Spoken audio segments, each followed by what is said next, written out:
দর্শক, পুরান ঢাকায় ব্যবসায়ী সোহাগ হত্যার প্রতিবাদে জাতীয় মসজিদ বায়তুল মোকাররমের সামনে বিক্ষোভ সমাবেশ করছে জামায়াতে ইসলামী। সেখানে আছেন সহকর্মী সোহাগ বিশ্বাস, যোগ দিচ্ছি তার সঙ্গে।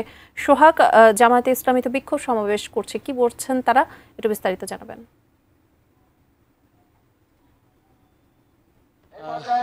এই মুহূর্তে বায়তুল মোকাররমের উত্তর গেটে বিক্ষোভ সমাবেশ করছে বাংলাদেশ জামায়াতে ইসলামী ঢাকা মহানগর দক্ষিণ।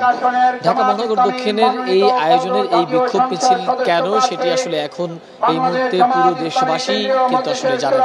গত বুধবারে ঢাকার মিটফোর্টের এক ব্যবসায়ী সোহাগ, তিনি নৃশংসভাবে খুন হয়েছেন। তাকে বেশ কিছু যুবক তারা নৃশংসভাবে হত্যা করে এবং হত্যা নিশ্চিত হওয়ার পরেও তার উপরে উঠে লাফালাফি করে, উদ্যম নৃত্য করে।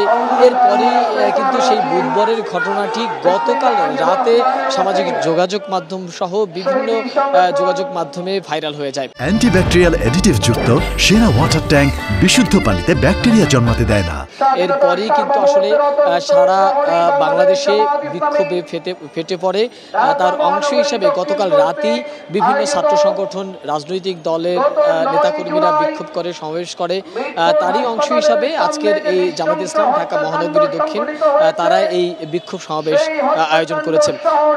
এই মুহূর্তে আসলে এখানে নেতাকর্মীরা বক্তব্য রাখছেন এবং এই নেতাকর্মীরা বক্তব্য শেষে তারা একটি বিক্ষোভ মিছিল বের করবেন। আমরা একটু সরাসরি তাদের বক্তব্যটা শুনবার চেষ্টা করব, এরপরে আমরা আসলে তাদের মিছিলে যাব। একটু বক্তব্যটা শোনার চেষ্টা করব। বাংলাদেশ জামায়াত ইসলামী ঢাকা মহানগরী দক্ষিণের সংগ্রামী আমির, প্রিয় সংগঠন বাংলাদেশ ইসলামী ছাত্র শিবিরের সাবেক সভাপতি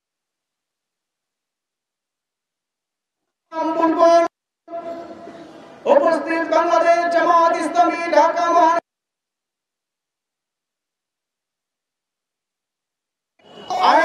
কুরবানির বিনিময়ে 5 আগস্ট যখন আমরা একটি নতুন বাংলাদেশ পেলাম, ওয়ালাইকুম রাহমাতুল্লাহ,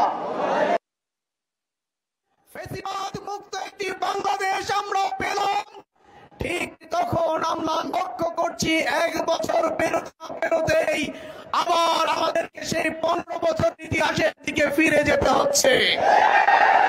এটি অত্যন্ত দুঃখজনক।